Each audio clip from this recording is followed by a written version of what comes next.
شكر دور ما يدلال أورو ما يمان إذا ما يوشستو أظن كايش ما أشما مسنا فقاري مالاجري yardım kır. ما بخير. يا الإسلامات. نامي توشيو برا. نامي خضرو. خضر. نامي خضرو. خضرو برا. Ne kadar da توشيو برا. Vaç mı? Makarna koy ya. Makarna? Makarna, kamış makarna. Makarna destrası. Spagetti. Tori face bir yer Ne makarna konzeni. Makara? Ha kamera. Ha makarna. Ava. Vay. Tamam. Ha. Evet. Cenyame. Cenyame Ne? Cenyame zavırmış ya. Name cenyame. Fındıka. Fındık. Fındık. Beyzer mi? Fındık.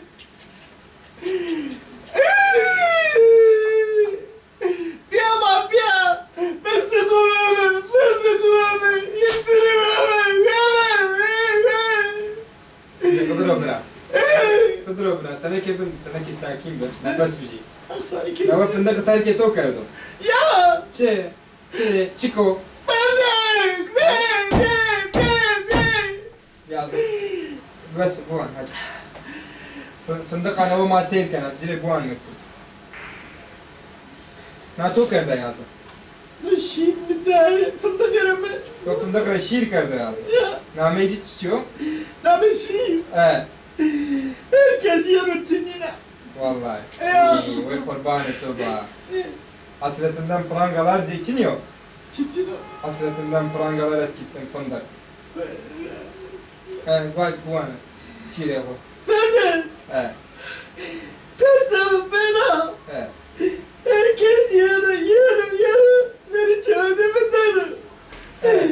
Ama dedi nina.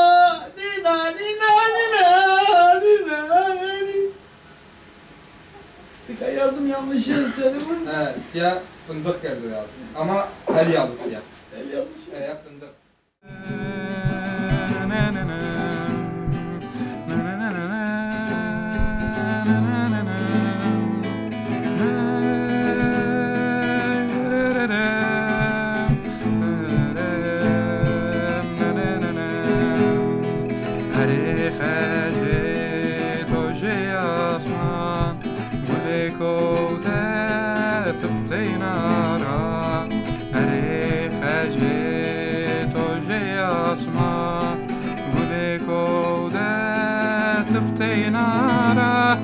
به آنیا به دوستمه نوش برونان اتممه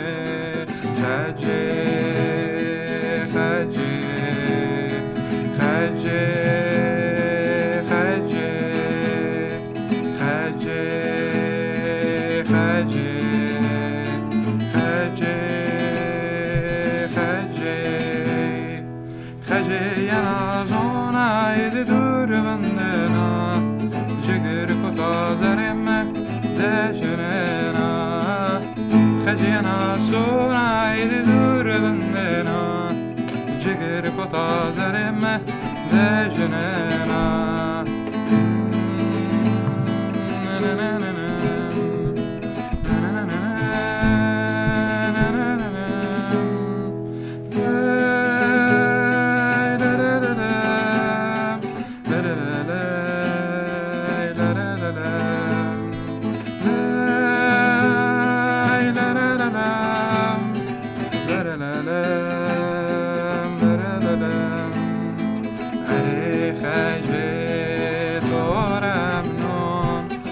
مكوجيا بيبون عليك جيت ورمنون اسمك وجيا بيبون إن قيت زريت ما ممكن ودار ديكون مخوكيتون إن قيت زريت ما ممكن ودار ديكون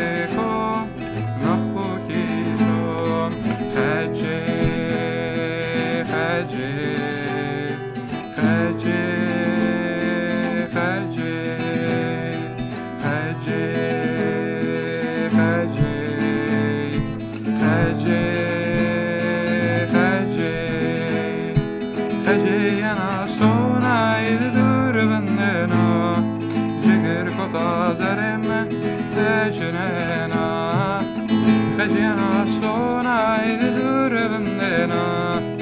grifota zarem dejmena.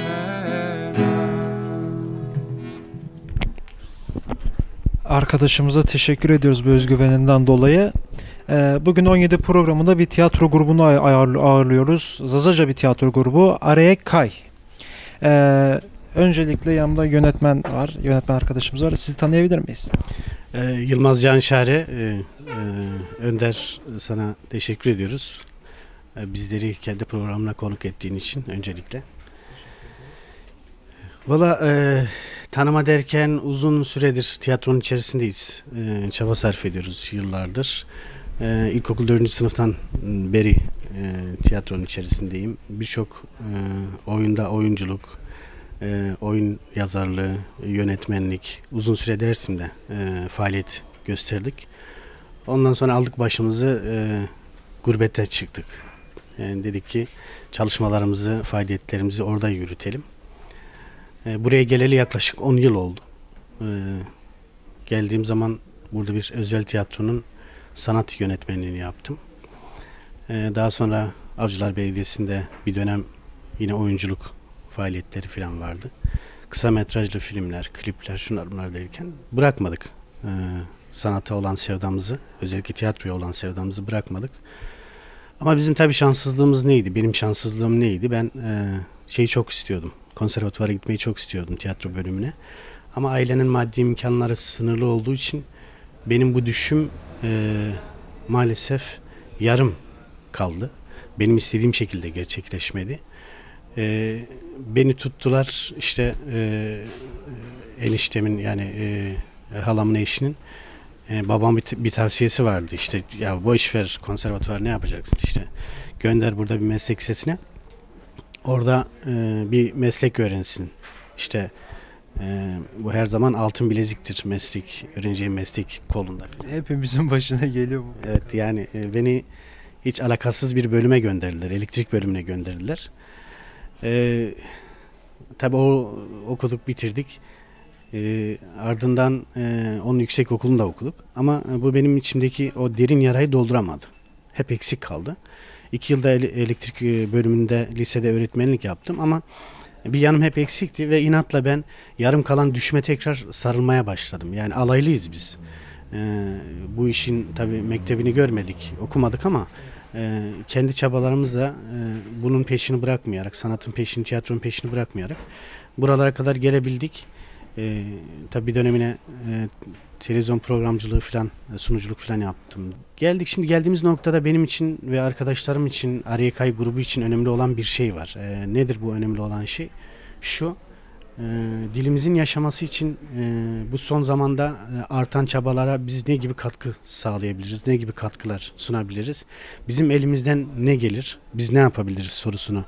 Başta ben kendime sorduğum zaman, yani daha grupla bir araya gelmeden, onlarla tanışmadan yoğunluklu olarak kendime sorduğum soru oydu. Ölmekte olan bir dil Zazaca. İnsanlar çaba sarf ediyorlar. İşte dille dair bir sözlük nasıl oluşturulabilir? Neler yapılabilir? Dilin bu gün be gün ölmekte olan bu sürecini nasıl durdurabiliriz? Ve nasıl tersine çevirebiliriz diye bakıyorlardı. Ben de kendi alanımda, tiyatrodaki sorumluluğumun dilime katkısı ne olur diye düşündüğümde aklıma böyle bir oluşum geldi. Ne yapabilirim? O zaman tek başımaydım. Çevremde de hani biliyorsunuz Zazaca konuşan insan sayısı sınırlı. Hele oyuncu bulmak çok problem. Ama yılmadan bu arayışıma devam ettim ve iyi ki de devam etmişim. Böylesine çok değerli arkadaşlarımla bir araya geldim. Gül, Kadir ve 2 arkadaşım da bugün burada yoklar. Onların bir tanesi Dersim'de. Şükran, buradan kendisine selam gönderiyorum. Bir diğeri Abbas. Abbas'ın da bugün başka bir oyunda gösterisi vardı. O yüzden gelemedi. Biz 5 kişilik. Evet, 5 kişilik bir ekip. Bir araya geldik. Ne yapabiliriz? İşte sorusu üzerine tartışıp şuna karar verdik. Doğaçlama parodiler üzerinde çalışalım. Hiç yazılı bir metin olmadan. Çok özür dilerim. Oraya geleceğiz. Diğer arkadaşlarımızı da sizi tanıyabilir miyiz? Teşekkür ediyorum konuk ettiğiniz için. İsmim Gül Kapar. Benim daha önce tiyatro veya sinema vesaire gibi şeyler hiç ilgim, yani alakam olmadı. Tabii ki ilgi duyuyoruz. Çalışmalarım hiç olmadı. Tiyatro hayatım Yılmaz Canşarı ile başladı. Kendi ana dilimde. Biraz yani sanatsal anlamda bugüne kadar kendime yaptım. Kendime sadece çalabildiğim bağlama. Biraz da bir şeyler karalıyorum, işte neye benziyor bilmiyorum. Onun haricinde gerçekten bu anlamda ilk kez tiyatro ile tanıştım. Yılmaz Can Şare sayesinde. Bu yönden ona gerçekten çok teşekkür ediyorum. Kendi ana dilimde bu yaşımdan sonra kendi ana dilime bir katkıda bulunmam. UNESCO'nun 2009'da yaptığı araştırmaya göre 30 yıl biçmiş bizim ana dilimize, Zazaca'ya ölü diller arasında olduğunu. Bu anlamda gerçekten bir katkıda bulunabiliyorsak, bulunabilmeye çalışıyorum ben de. Az önce yönetmenimin, hocamın değindiği gibi gerçekten birçok insan genel sözlük anlamında olsun, genel kendi çabalarıyla herkes bir şeyler yapmaya çalışıyor dilimizin yaşatılabilmesi için. Biz de bu alanda neler yapabiliriz ona bakmaya çalışıyoruz. Ama sanırım bizim de katkımız olacak. En azından evlere girebiliriz sanırım. En azından çocuklarımız, bizden sonraki kuşaklarımız sanatsal anlamda da ana dilimizde bir şeylerin olabileceğini, bir şeylerin üretildiğini görmesi bizi sevindirecek. Yani en azından kendi dilimizin ölmemesi anlamında bizim de ufacık da olsa, kendi adıma diyorum, bir katkım olursa gerçekten dünyanın en mutlu insanı olurum. Çünkü ben şu anda 47 yaşındayım. Hiçbir eğitimim, hiçbir şeyim olmadı. Birdenbire çağrıldım. Ana dilimde tiyatroya var mısın dedi Yılmaz Canşarı. Varım dedim ama yapabilecek miyim bilmiyorum. Elbette ki zorlukları vardır. Elbette ki bir şeyi üstlenmişseniz gerçekten zordur. Hele Derdi üstlenmişsiniz. kesinlikle. Onun umarım altından kalkabileceğiz ki umutluyuz. Çıkabileceğimizi düşünüyoruz. Umarım mahcup olmayız insanlarımıza karşı, dilimize karşı, büyüklerimize karşı. Umarım mahcup olmayız. Ben şimdilik şu kadar, teşekkür ediyorum. Biz teşekkür ederiz. Seni tanıyabilir miyiz? Kadir. Yani ben de sonradan gruba katıldım. Arkadaşlar başlamışlardı, bayağı bir süre beraber çalışmışlardı. Yani sonradan katılmanın verdiği bir şey vardı biraz. Yani geri kaldım onlardan ama şimdi yavaş yavaş alışıyorum onlara. Yani şimdi daha iyi benim için yani alışmak. Daha verimli şeyler verebiliyorum gruba. Bir de bunun Zazaca olması ayrıyetten beni onur ediyor. Yani ne bileyim, kendi dilime bir şeyler katmaya çalışıyorum. Yani bu ileriye kalacak bir şey. En azından kayıt altına alınabilecek bir şey. Yani dil yok olmamış. Yani yok olmaması adına. Bir de ben üniversite öğrencisiyim. İstanbul Üniversitesi Elektrik Elektronik Mühendisliğinde okuyorum. Yani ben de uzun zamandır tiyatro yapıyorum. Yani yaklaşık 8-9 yıl gibi oluyor. Bu ilk defa Zazaca. Aha. Geçen sene şey olmuştu. Yani bir Zazaca sitcom hazırlanacaktı. Yani onun birinci bölümü çekildi. Ondan sonra kaldı işte. Yarım kaldı. Yani daha önce çalışma vardı Zazaca ile ilgili. Ama ilk defa faaliyete geçiyor. Öyle diyeyim. Yani teşekkür ederim. Bir genç olarak nasıl bir duygu? Tecrübeli, deneyimli arkadaşların yanında dile sahip çıkıyorsun aynı zamanda. Ve bunu bir sanatsal olarak da gösteriyorsun. Ya bunu merak ettim. Yani güzel şey. Yani bir defa ya, hiç olmasa da hayat tecrübelerinden yararlanıyorum yani. Benden daha büyük hepsi.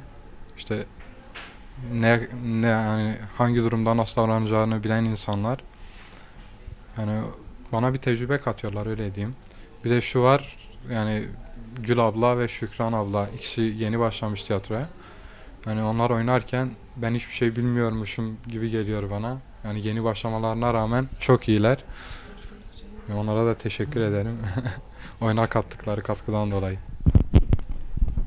Oyuna da geleceğiz. Ama ilk önce hocam doğaçlama demişiz. Orada ben sizin lafınızı kesmişim. Oradan bir devam edelim isterseniz. Şimdi oyunun zaten güzel olan tarafı da doğaçlama olması. Belki de tabii zorluğu da, belki değil zaten zorluğu da var onun. Ama oyuncular inanılmaz bir performans gösterdiler. Benim beklentimin de üzerinde performans gösterdiler. Bir de çocukların hani oyuncuların dezavantajı vardı. Neydi? Kendilerine yeteri kadar yeni başlayanlar mesela Gül olsun, Şükran olsun onlara şeyi veremedik. Hani eğitim verme şansımız olmadı. Hızlı bir şekilde projeye başladık ve hani neticelendirelim diye çaba sarf ettik. Onun için de eğitim boyutu kısıtlı kaldı. Ama eğitim boyutunun kısıtlı kalmasıyla birlikte onlar inanılmaz bir performans gösterdiler. Benim beklentimin de çok üzerinde bir performans gösterdiler. Bu doğaçlama olmasına rağmen parodilerin onların parodilere kattığı, oyunlara kattığı şeyler çok fazla oldu. Renk çok fazla oldu. Tabii doğaçlama ve her yeni oynadığımızda daha farklı şeyler ekleniyor parodilere. Daha güzel şeyler ekleniyor. Biz bu hafta sonu 3. gösterimize çıkacağız. Bakırköy'de Ahali Sanat Atölyesi'nde gösterilerimize devam ediyoruz. 40 kişilik bir salon. Burada devam edeceğiz bir süre. Ondan sonra İstanbul'un değişik yerlerinde, büyük sahnelerde falan da oynamayı düşünüyoruz. Peki İstanbul sonrasında ne olacak? Ne düşünüyoruz? İstanbul sonrasında doğuya doğru bir Zazaca'nın yoğunluklu olarak konuşulduğu illere yönelik bir turne düşünüyoruz. Ama en büyük arzularımızdan bir tanesi de bizi izleyenler mutlaka Avrupa'dan izleyen dostlarımız, dile sahip çıkan yürekli insanlar öyle sanıyorum ki fazla olacaktır. Onlara da buradan sesleniyorum. Bize bir şekilde ulaşabilirlerse Avrupa'da da bizim gösterilerimizi organize edebilecek dil gönüllüleri, bu işe sevdalı yürekli insanlar bize öncü olabilirlerse, Araya Kay grubuna öncü olabilirlerse sanırım Avrupa'daki insanlarımızla da buluşma şansımız olur. Bu bizi çok mutlu kılar. Buradan da sizin vesilenizle bunu söylemiş olayım.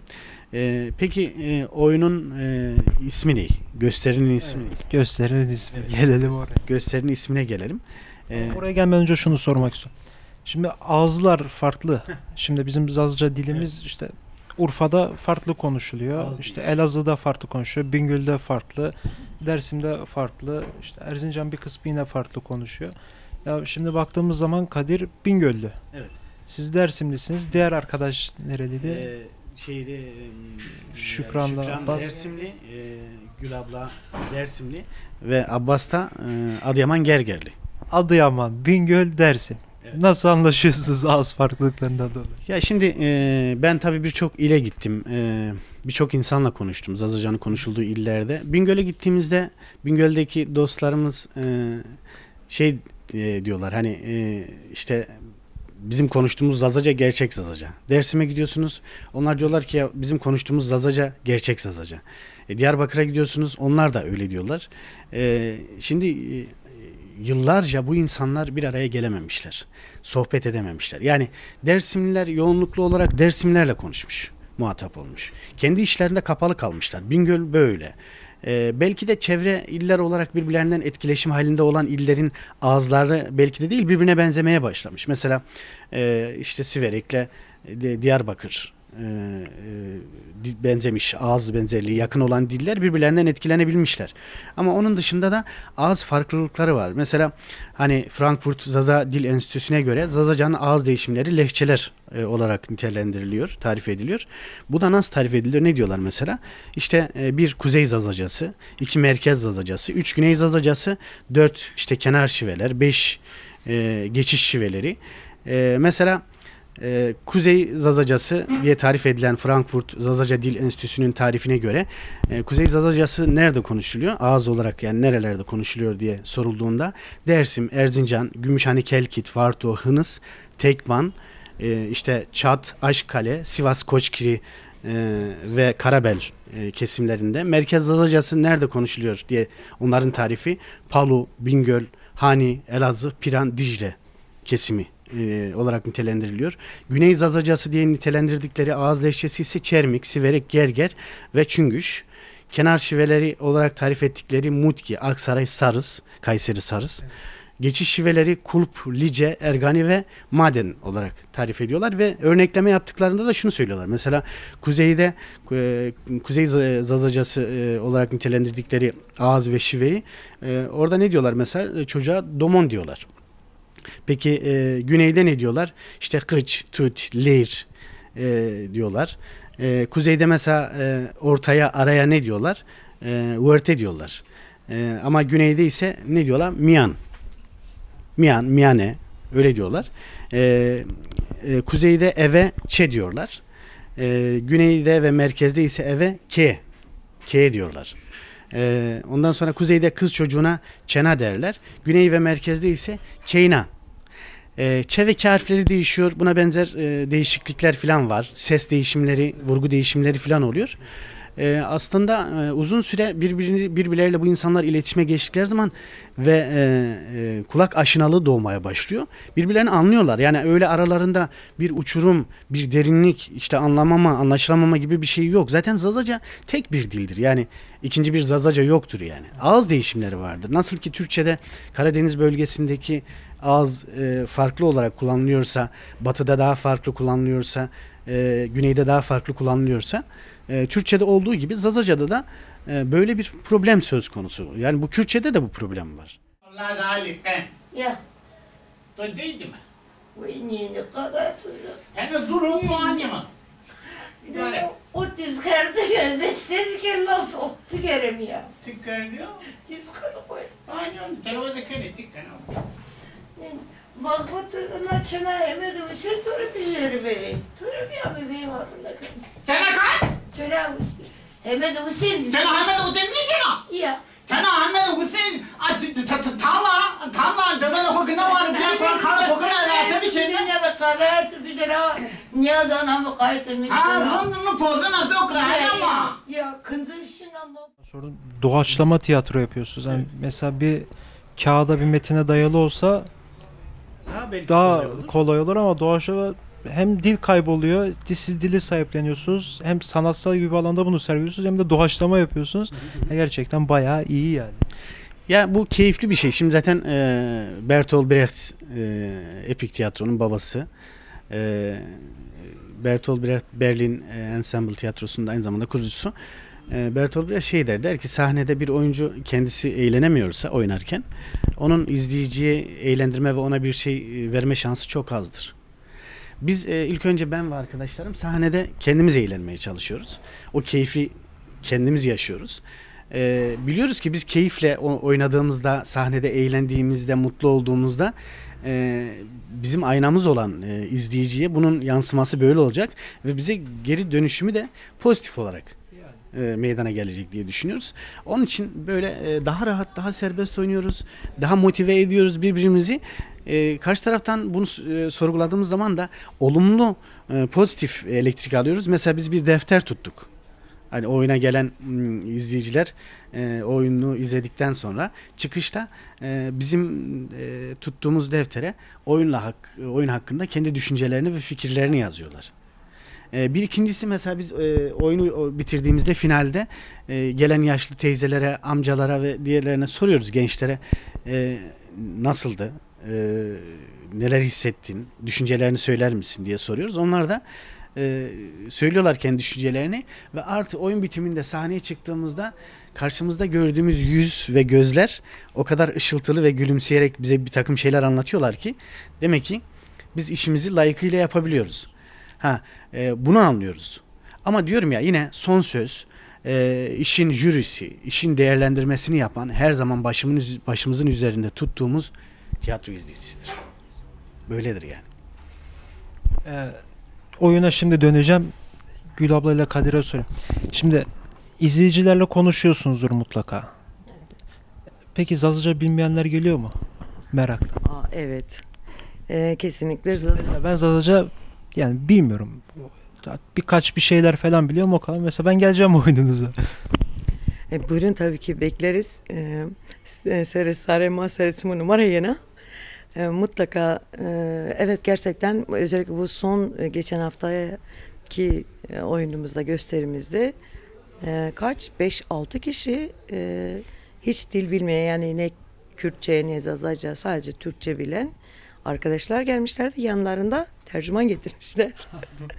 Yani komşuları daha önce izlemeye gelmiş, bahsetmişler, o kalkıp gelmiş.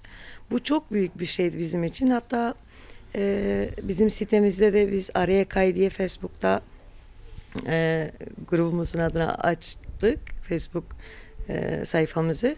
Orada da yazmış resimlerin altına. Öyle güzel yazmış ki oyuncu hanım mesela. İsmini unuttum ama İnci Hanım'a buradan da sevgiler gönderiyorum yine. Gerçekten dil bilmemesine rağmen tiyatro çok farklı bir şeydir. Siz de bunu çok iyi biliyorsunuz. En azından orada mimik hareketinin ne olduğunu biliyor. Vücut dili. Vücut dili, mimik gerçekten. Ve yanında birileri de var. Onlar da ne dedi falan diye soruyorlar. Fark ediyoruz orada. Biz keyif alıyoruz. Gelen insanlar da gerçekten keyif aldığını gördük. Bu hafta 3.'dür işte çıkacağız hocamın dediği gibi. Müthiş bir haz alıyoruz. Bir çocuk büyütüyoruz.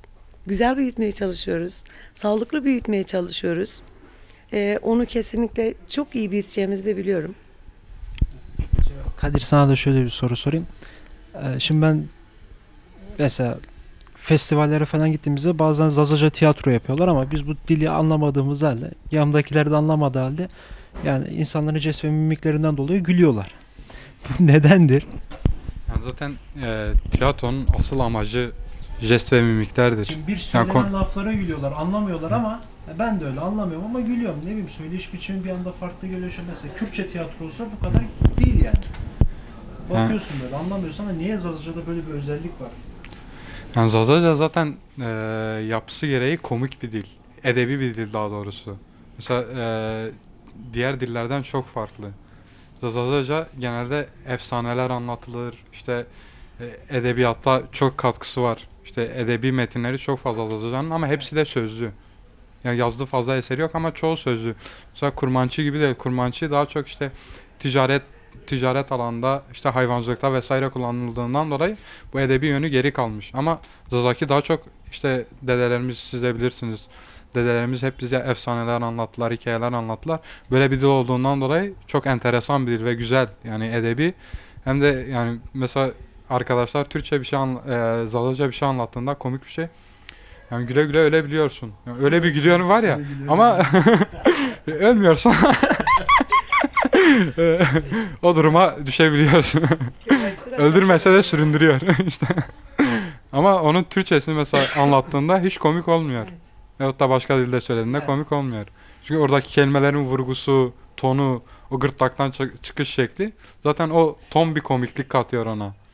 O yüzden komedi yapmak bizim için bir de Zazaca komedi yaptığımızda çok avantajlı bir durum oluyor. Yani öyle diyeyim. Bir de ben şey diyeyim. Yani bazen bunu da söyleyeyim. Bazen Gül abla, Şükran abla, Yılmaz abi falan ben onları anlamıyorum çoğu şeyi. Yani dilin kökleri falan aynı olduğundan dolayı kelimelerin kökleri anlıyorum çoğunu. Anlamadığım yerlerde deyip geçiştiriyorum. Sen ama kalmayacak. Ne kokuma bu? Ne diyorsun onu? Det kan man då. Sıcıstanın da pek püskülerim mi? Aferin bir bakalım. De kırama, kırama. Hıyar çıkma buraya. Hala bana. Yallah ya.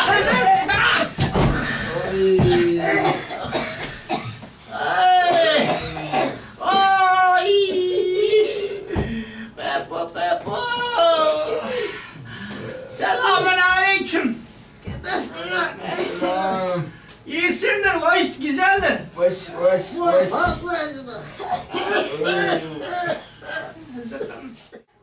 İbrahim, resim mi aldın? Resim. Resim o, resim. Sen esteto dedin mi? Ya, yani Ha, domates matı zeydiye oynuyor. Ya ziyade yapıyor. Domatesi buraya. Tamam. Frango. Şimdi bakayım. Domatesi griyesin ara kul. Yok yok. Aa. Ya. Sana mı dedim? Tikete dedi mi? Sana mı dedim? Süremiz de daralıyor. Hemen şeye geçelim. Oyuna geçelim hemen. Hırma çek. Evet. Ne anlama geliyor? Hırmacek ne anlama geliyor? Zazaca'da göz hakkı demek.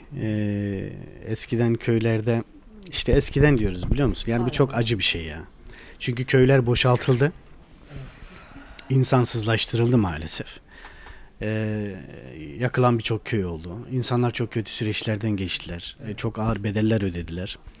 Bir dönem ben hani çocukluğumdan hatırlıyorum. Babam Zazaca kasetleri poşete koyar, götürür, yer kazardı, yerin altına gömerdi. O zaman o dilimizdeki o türküleri, kılamları, ağıtları biz teyipten dinlerken yüreğimiz erirdi. Çünkü bizim ilk muhatap olduğumuz dil Zazacadır, ana dilimizdir. Annemizin bizi emzirirken, süt verirken bize söylediği ninniler, bizi uyuturken anlattığı masallar o dildendi. İlk kendimizi ifade ettiğimiz, ilk ekmek istediğimiz dil, ilk acıktığımızı söylediğimiz, ilk sevgimizi ifade ettiğimiz, ilk özlemimizi dile getirdiğimiz dil o dildi. Hasretimizi en iyi anlatan, acılarımızı en iyi anlatan, mutluluklarımızı en iyi anlatan, bizi biz yapan o dildi. Yani bizi biz yapan şeyin elimizden alınması neye yol açar? Bizi kendimize yabancılaştırır değil mi? Mesela köyde işte birine seslenirken nasıl seslenirler? İşte hıdo, heso, usu filan, tamam mı? He. Ama sen bunu Türkçe'ye ya da başka bir dile çevirdiğinde böyle bir seslenme tarzı yoktur yani. O seslenme tarzı bizim içimizin en iyi tarafına hitap eden sestir. Aramızdaki o iletişimi, o sıcaklığı, o ölünceye kadar kurulu olan o sıcak bağı yitirmememizi sağlayan bir gerçekliktir mesela. Anladın mı? Çünkü dil ve dili dil eden ses, vurgular, tonlamalar, konuşma biçimi filan, bu çok önemli. Mesela bir bilgenin bir şey vardır. Anlatılan bir hikaye vardır. Bilgenin biri yanında birkaç kişiyle beraber bir sahilde gezerken iki sevgilinin karşılıklı birbirine bağırdığını görür. Ve yanındaki öğrencilere de hani sorar, der ki ne görüyorsunuz? Neden insanlar bağırıyorlar birbirlerine? Halbuki yakınlar ve birbirlerini duyabilecek mesafedeler. Niye bağırıyorlar filan? İşte bir tanesi sinirlendikleri için filan der. Bir tanesi şöyle der, böyle der. O değil der. İnsanların kalpleri birbirlerinden uzaklaşmaya başladığı zaman mesafe açılır ve bu mesafe açıldığı için birbirlerini duyamazlar ve bağırmak zorunda kalırlar. Bir dikkat edin, birbirini sevmeye başlayan iki sevgiliyi göz önünde bulundurduğunuz zaman onların konuşma tonları düşer. Daha böyle sakin konuşmaya başlarlar. Bu sevgi aşka dönüştüğü zaman daha fısıltı haline alır. Çünkü kalpler arasındaki mesafe iyice daralmıştır ve birbirlerini duyabilecek seviyeye gelmişlerdir. Bizimle dilimiz arasındaki mesafeyi uzaklaştırmaya başladılar ve biz bağırıyoruz. Yani ölecek diye bağırıyoruz. Ve biz bağırarak kendimizi ifade ediyoruz. Toprağın altına gömülmüş olan o kasetler bizim ruhumuzun cesetleriydi aslında. Çocukluğumuzun cesetleriydi. Ve o beni çok üzüyor. Tabii şimdi biraz durum değişti. Bir takım şeylere izin verildi ve kendimizi ifade etmeye çalışıyoruz. Yani ne güzel ya, bu ülkede bence her dil, her lehçe, her motif, her renk yaşatılmalıdır. Bu bir zenginliktir yani. Yani bundan korkmanın bir anlamı, bir gereği yoktur. Bir dilin varlığı kime zarar verebilir? Bir dilde söylenen kılamlar o ülkenin kültürüne zenginlik olarak yansımaz mı? Değil mi? Yani biz dili konuştuğumuz zaman dilin sözcüklerinde silahlar mı var, bombalar mı var, ne var yani? Dil bir anlaşma biçimidir. Amerikalılar Kızılderililere yıllarca asimilasyon uyguladılar. Yerlerinden, yurtlarından ettiler, oraları işgal ettiler. Dillerini bitirdiler. Kızılderililer şimdi neye dönüştü Allah aşkına? Şimdi düşün, Amerika'nın herhangi bir metropolünde yaşayan Kızılderilileri gidip inceleyelim, yerinde görelim, takım elbiseyle bilmem neyle, şunla bunla diyebilir misin ona? Bizim aklımızdaki Kızılderili motifi farklıdır yani. O motif bittikten sonra onların kafalarına diktikleri o tüyler gittikten sonra onların o ateş dansları, onların inançları, onların ritüelleri bittikten sonra Kızılderili olmaktan çıktılar zaten. Başka bir şeye benzemeye başladılar yani. Anlayabiliyor musun? Dediğim şey bu yani. Ve onun için ben de bizi izleyen bütün insanlarımızdan benim ricam, söylemek istediğim şeyler, herkes kendi elinden geldiğince sahip çıkmaya başlasın. Kendi diline. Özellikle Dersim bölgesinde yoğunluklu olarak şunu görüyoruz. Mesela şu son dönemde yaşlı adama diyorsun ki apuma ve hir, o karşıdan sana verdiği cevap diyor ki hoş geldin ciğerim. Ya diyorsun ki Biz bunu gerçekten çok rastladık ya Dersim'de, hatta Muş, Varto, Bingöl gittiğimiz yerlerde gerçekten buna rastlıyoruz yani. yani diyorsun, mesela diyorsun ki abu o sese gana böyle yapıyor. Teşekkür ederim, sağ olasın ciğerim. Sen nasılsın? Ya diyorsun ki ah ve mize sare mi ya?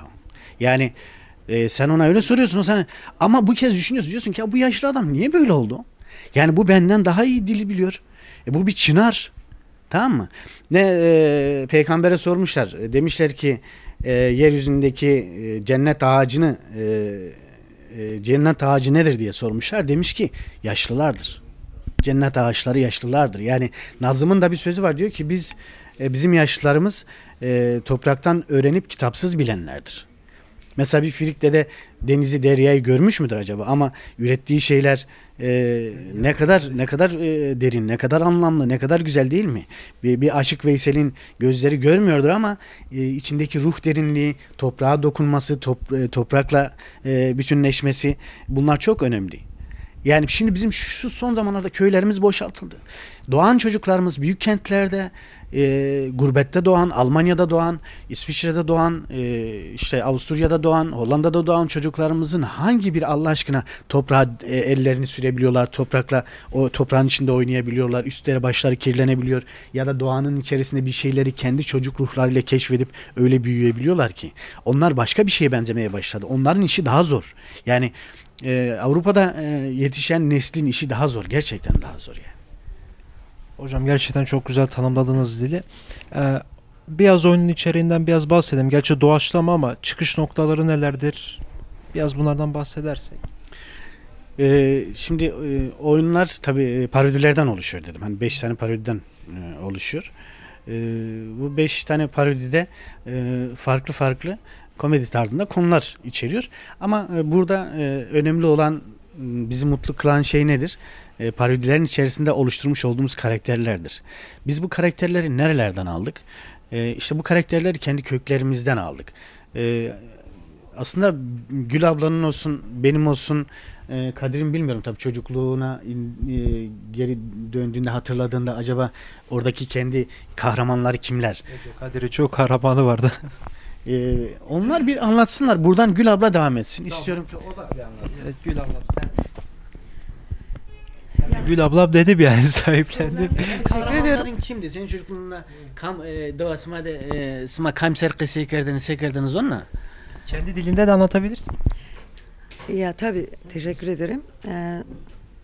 Önce hocamın bıraktığı yerden devam edeyim. Arada bir Kırmançki, Zazaki, yani Zonuma Kesekeme. Karakterler evet köklerimizden alınmadır. Yılmaz Hoca'nın da dediği gibi ya mesela benim bir babaannem vardı. Mesela kızardı anneme, işte o kızması yetmezmiş gibi babamı şikayet ederdi anneme. Ben çocuktum.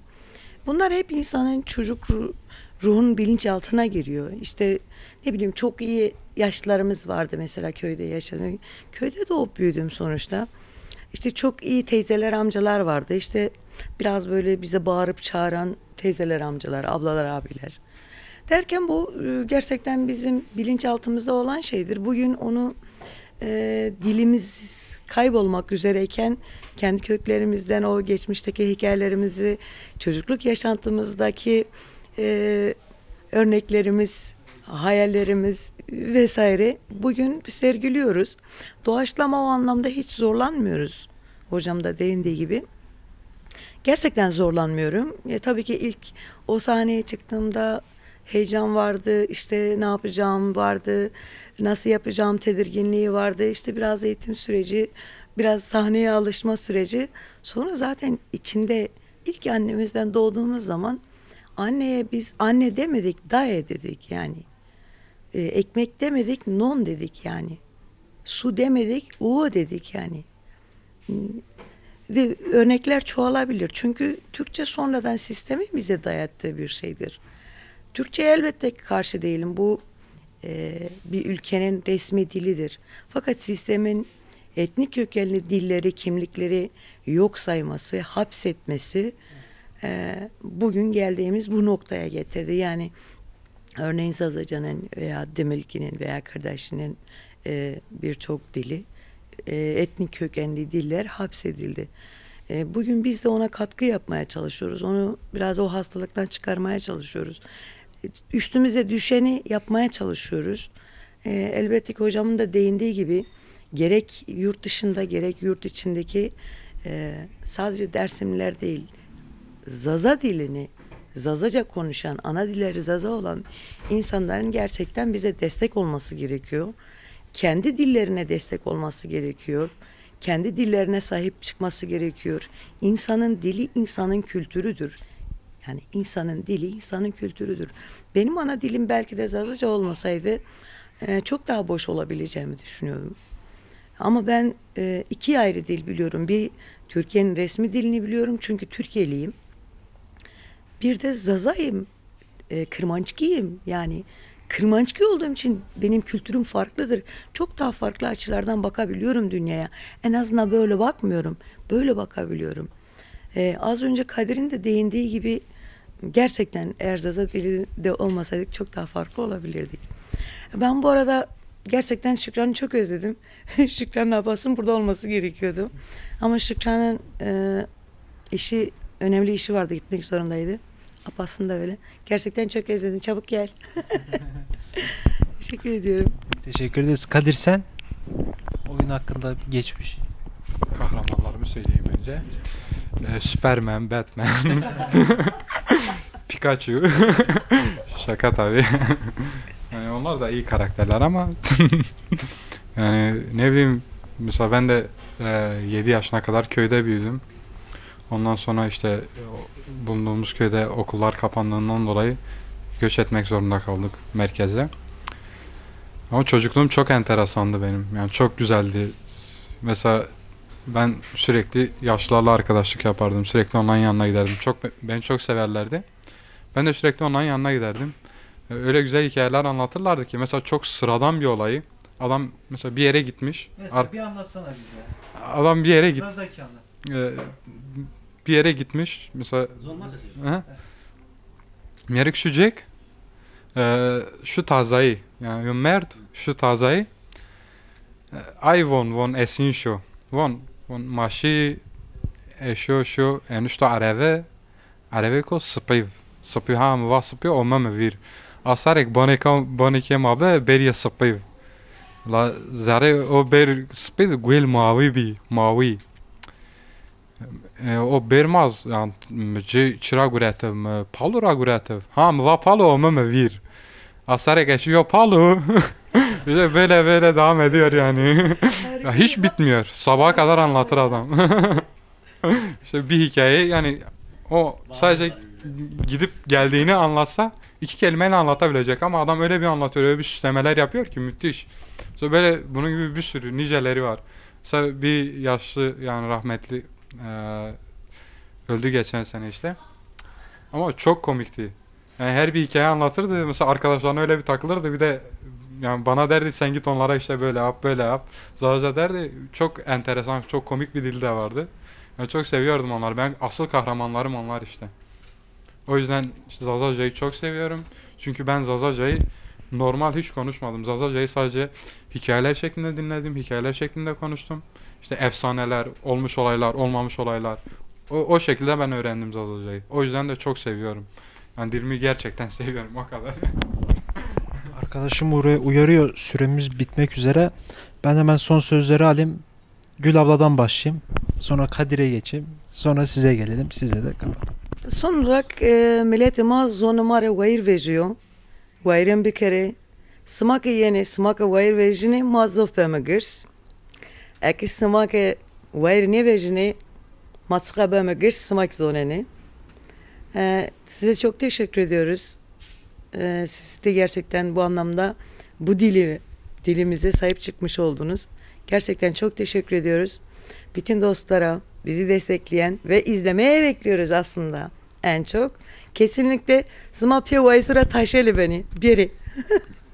Teşekkür ediyorum. Çok sağ olun. Biz teşekkür ederiz. Sen Kadir? Selam söyleyebilir miyim? Selam Yılmaz abi. Şaka tabii. Ben insanların oyunumuza gelmesini istiyorum. Yani biz bir emek verip, yani ben ne kadar emek verdim onu bilmiyorum ama arkadaşlarımın çok emek verdiğine eminim. Çünkü görebiliyorum. Yani en azından onların emeği boşa gitmesin diye insanların gelip bunu görmesini istiyorum. Yani güzel bir şey ortaya çıktı bence. Yani Yılmaz abinin de dediği gibi oynarken çok eğleniyorum. Yani bir de doğaçlama olduğundan dolayı, ya mesela parodiler aynı ama içeriği doğaçlama. Her hafta farklı bir şey çıkıyor. Sahneye çıkıyoruz, aniden geliyor ve çok eğleniyoruz. Yani böyle de devam etmesini istiyorum. Eminim ki onlar gelirse onlar da çok eğlenecek. Bekliyorum seyirciyi. Teşekkür ederim. Teşekkür ederiz. Hocam siz son olarak söylemek istediğiniz söz. Evet, şimdi son olarak söylemek istediğim şeyleri şöyle bir toparlayarak söyleyeyim ben. Dedik, arkadaşlarım da söylediler, ben de söyledim. Dilimiz öylesine naif, öylesine güzel bir dil ki ve ben iki şeyi çok önemsiyorum. Bir tanesi çocuklarımız. Onları çok önemsiyorum. Çünkü çocuklarımız geleceğimizdir ve onların bu dili kesinlikle öğrenmesi gerekiyor. İkincisi yaşlılarımızı çok önemsiyorum ve yaşlılarımız dilimizle öyle bir birleşmiş, bütünleşmişler ki onlar oradan koparıp ayırmak çok zor. Mesela yaşanmış bir olay anlatayım. Askerler işte Dersim'de bir dönem işte bu kaçak av tüfeklerini filan aramaya çıkıyorlar, evleri filan. Orada arama yaparlarken evin bir tanesinde yaşlı kadın var ama kocası şeye gitmiş. Dersim merkeze, şehre gitmiş. İşte yatak yığını var böyle. Üste koymuşlar yataklar, deviriyorlar. İçinden tüfek çıkıyor tabi.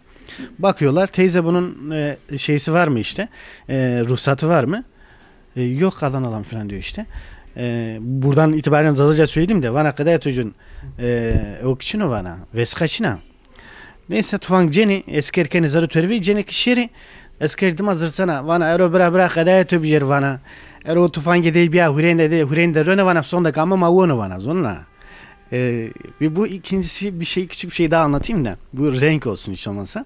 Bir günde tabii kaçak elektrik aramak için evleri dolaşıyorlarmış elektrikçiler. Bir eve giriyorlar, bakıyorlar ki sayaca tel takmışlar. Yine evde yaşlı teyze, başka kimse yok. Teli söküyorlar tabii, cezayı yazıyorlar, teyzeye veriyorlar. Tam gidecekler, arkasından bağırıyor elektrikçinin.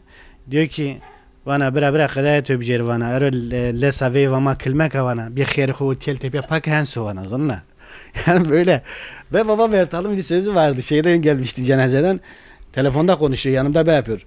Orada Jio adam ölmüş. Yani dili böyle kullanıyorlar. Hani dili dayattığın zaman alıp paçavraya çeviriyorlar, biliyor musun? Fazla uzatmayayım. Onun için yaşlılarımızı ve çocuklarımızı çok önemsiyorum. Aman çocuklarımıza elimizden geldiğince dilimizi öğretelim. Çünkü onlar bu dili geleceğe taşıyacak kişiler.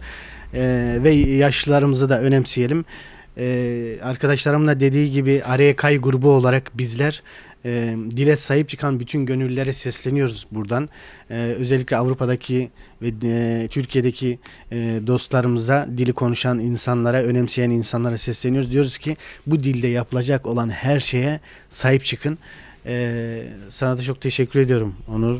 TV ona çok teşekkür ediyorum bizleri konuk ettiği için. Buradan bütün herkese selamlarımı, sevgilerimi ve saygılarımı gönderiyorum. Çok teşekkürler. Biz teşekkür ederiz. Büyüklerimiz dilimize sahip çıkıyor. Gençlere düşen görev de bu dili öğrenmek, yaşatmak, yaşattırmaktır. Biz şimdi Kadir açılış yaptı, kapanışı da Kadir yapacak. Sözü Kadir'e verelim. Yılmaz abi bize şiir okusun. Çok güzel okur. Yılmaz abi. Şiirle mi kapatalım? Sen de fon verecek misin? Tabii veririm. Şiirle kapatalım. Yılmaz hocam siz? Ya ben şöyle şiir derken aslında şuradan Mahizar benim son kitap. Tabii. Oradan bir şey okuyayım. Şöyle küçük bir şey okuyalım da. Zonama kesebiki. Zonama fikremi de yok şunu, şiir şunu. Tıkara, Tirki bu aynı mı? Ya. Bu arada Çenapem zonuma ju kitap ved. Bedriya Topaş. Ay kitap ved Darih Helivo. Kitabı o zafrındaki. Biz ne az bu aynı ama besine kim bu aynı bir mekok.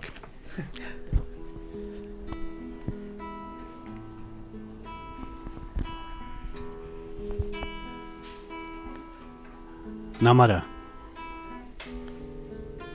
Namara anne 18'inde ölüp dirilen sevda. Kaybolan hayatlar arasında kurulmuş tılsımlı bir köprü. Giderim inceden inceye bir yoldur. Ardım sıra çöl rüzgarları, kum fırtınaları. Dinmez bir kaosun gövdesine sakladılar beni. Seslendim Namara, seslendim sana. Gözyaşlarımın körlüğüne gömüldü dünya. Koşarak gelmedin. Çıktığın o uzun ve geri dönülmez yoldan. Dön bir bak Namara, dön bir bak. Yasla başını 100 yıllık göğsüne. Okşa saçlarımı ve yüzümü avuçla. Sor, sorgula her şeyi. Canımın dilini ateşe verenleri gör. Beni perişan edenleri. Cehenneme çevrilmiş cennetimi gör. Ki sen büyüttün beni Namara. Sen.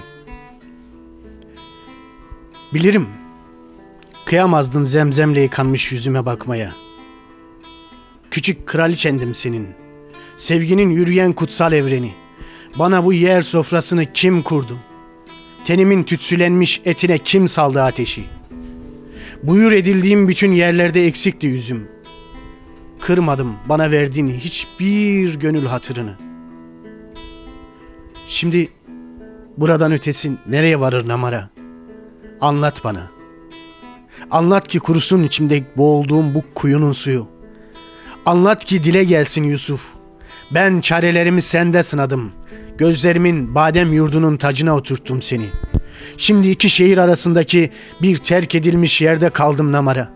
Sırtımda zebanilerin kanlı kırbacı. Yürürüm. Ne önüm cennet, ne ardım cehennem.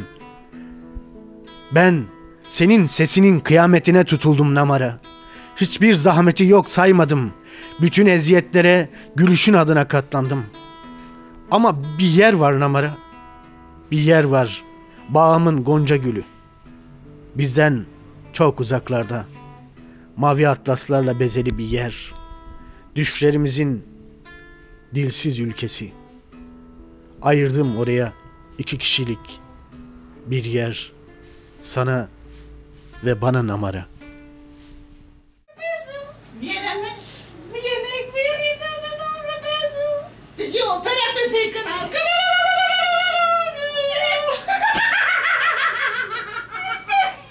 Sana bir söz yazdım bugün, yolladım rüzgarla. İçimde gözyaşı vardı, küçücük bir kadın. Ay, ay, ay, ay.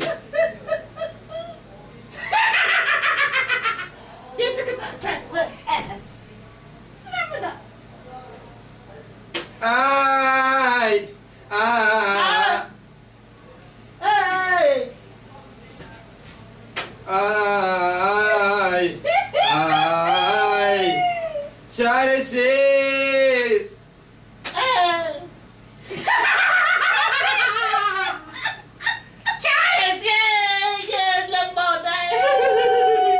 Ma sakene la. Ma sakene. Balgato kurmuş ki. Frekansı tutuku. Ayıp ayıp ayıp. İçimdeki çocuk bir günah gibi hep suçlu senin hala. Kanka. İçimdeki çocuk. Sana bir söz yazdım bugün, Sana bir söz. yolladım rüzgarla. İçimde gözyaşı vardı. Küçücük bir adamla ay, ay, ay.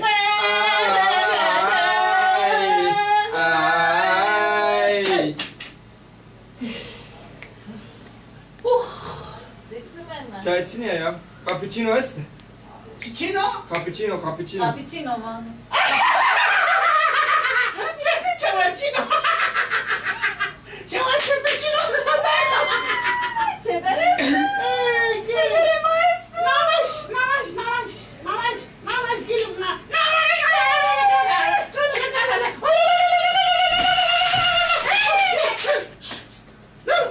Alo.